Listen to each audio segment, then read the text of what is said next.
Assalamualaikum warahmatullahi wabarakatuh. Kali ini kami akan membawakan kisah dari seorang kiai sekaligus pejuang Indonesia, Kiai Haji Abdul Manan. Siapakah sosok beliau sebenarnya? Dan benarkah beliau seorang wali yang memiliki kesaktian? Untuk mengetahui jawabannya, simak video kali ini hingga akhir.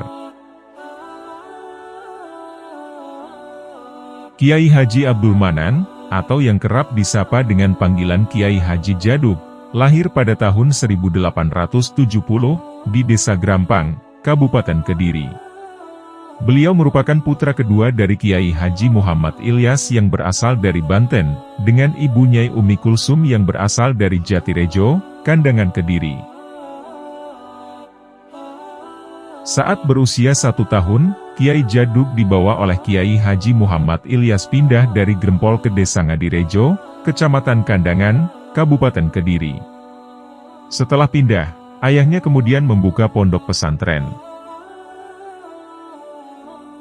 Selepas mendapat pendidikan dari sang ayahanda, Kiai Haji Muhammad Ilyas, Abdul Manan kecil melanjutkan pendidikannya dengan belajar ke beberapa pondok pesantren di Jawa Timur.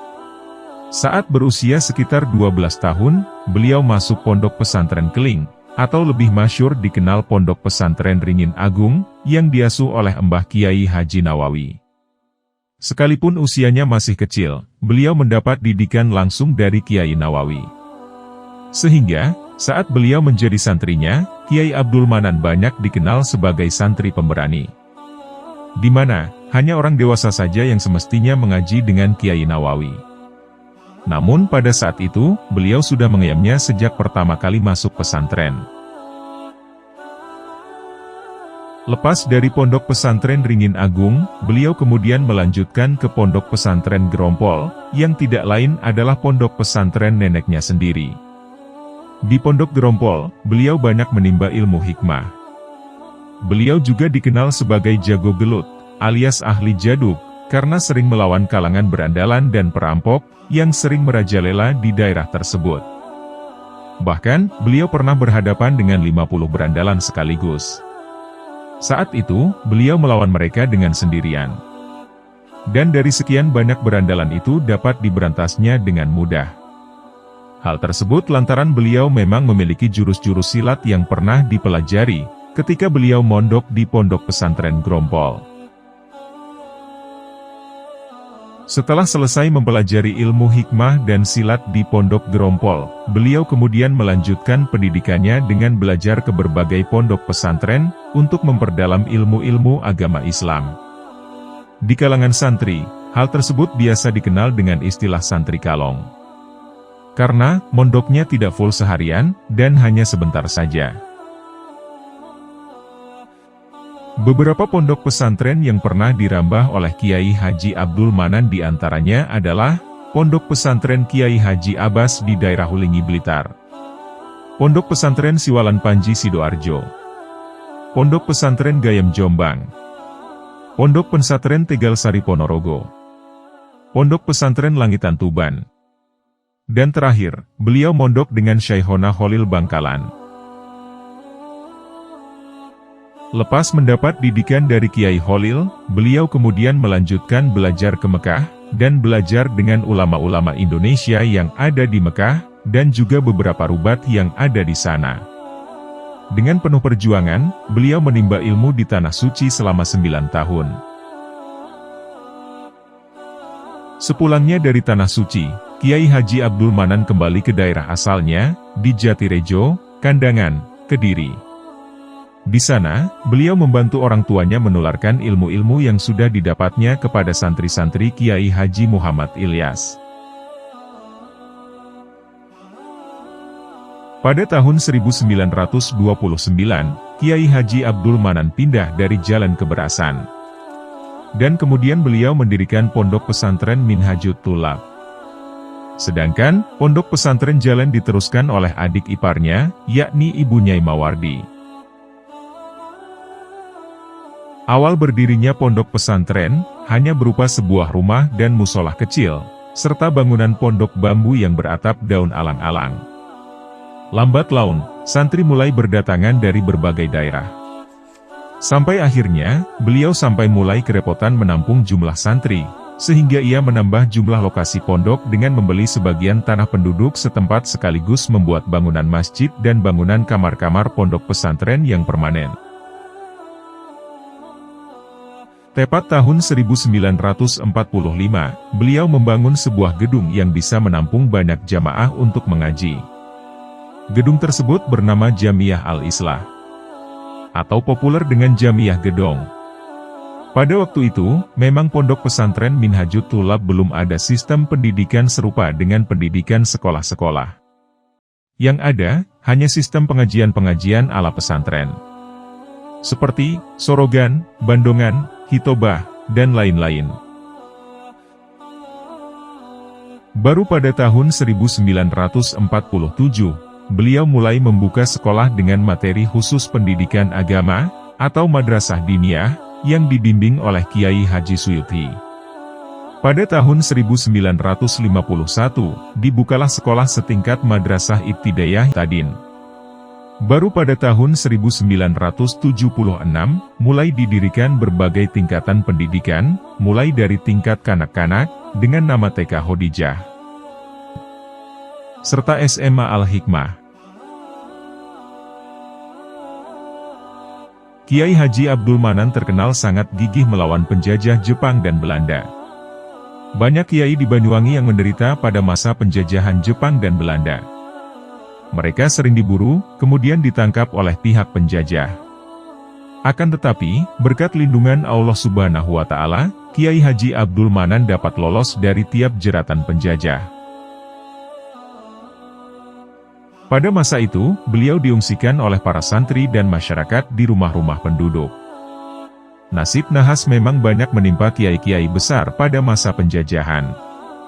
Tidak sedikit dari mereka yang berhasil ditangkap oleh penjajah, seperti Kiai Haji Mansur Sidoresmo, Kiai Haji Muhammad Ilyas, Kiai Haji Askandar, dan masih banyak lagi.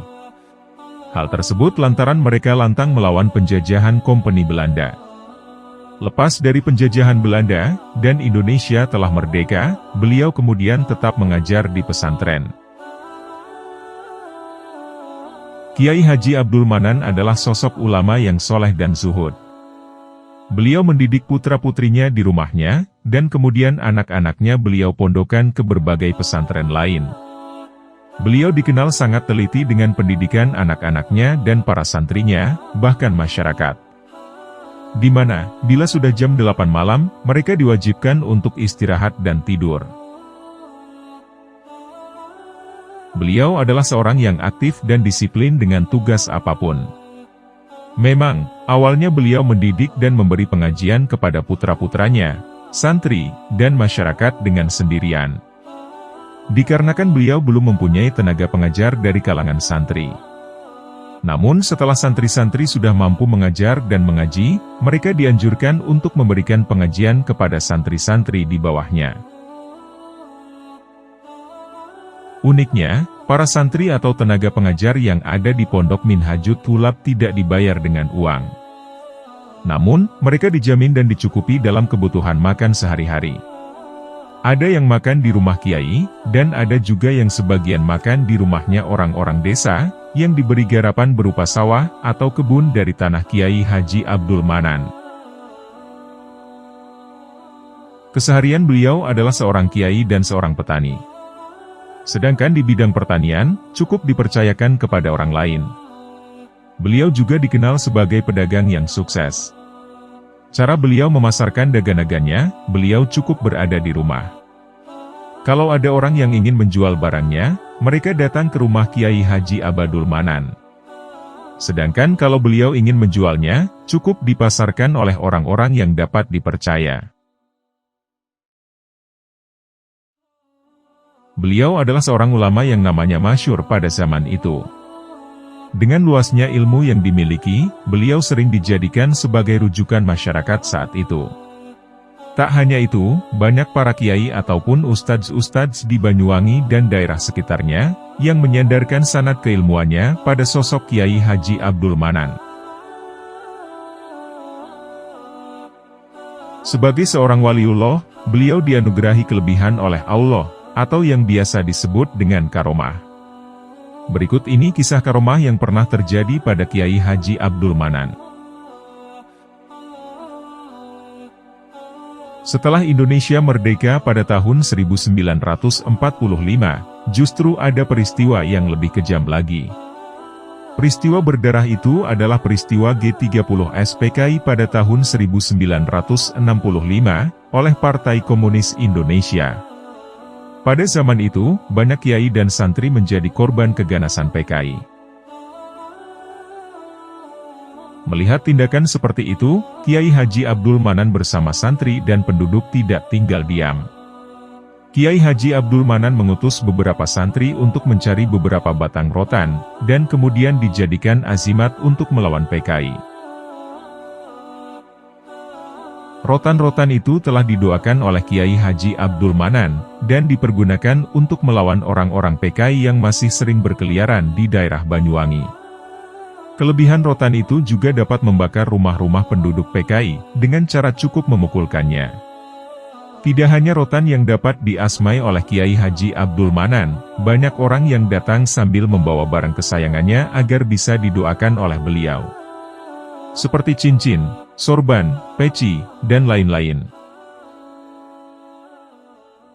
Kelebihan dan kejadugan Kiai Haji Abdul Manan bukanlah sesuatu yang didapat secara instan. Tetapi itu semua buah dari riadoh beliau sejak berusia muda.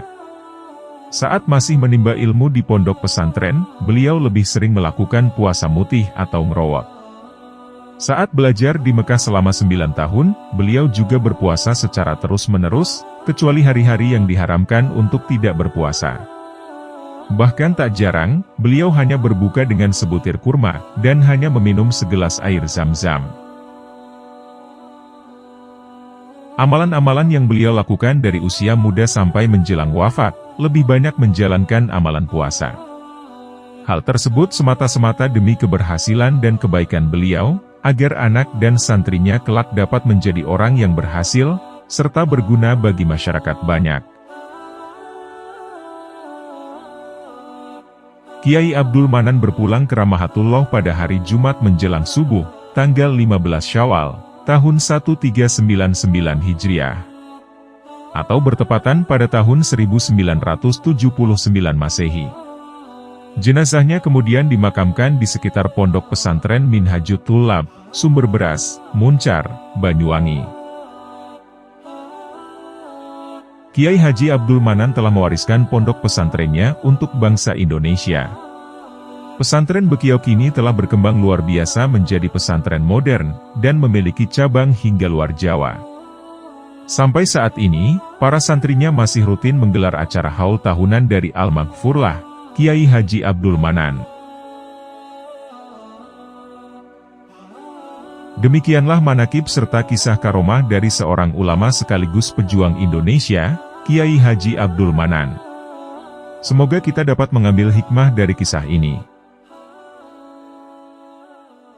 Wallahu a'lam bishawab.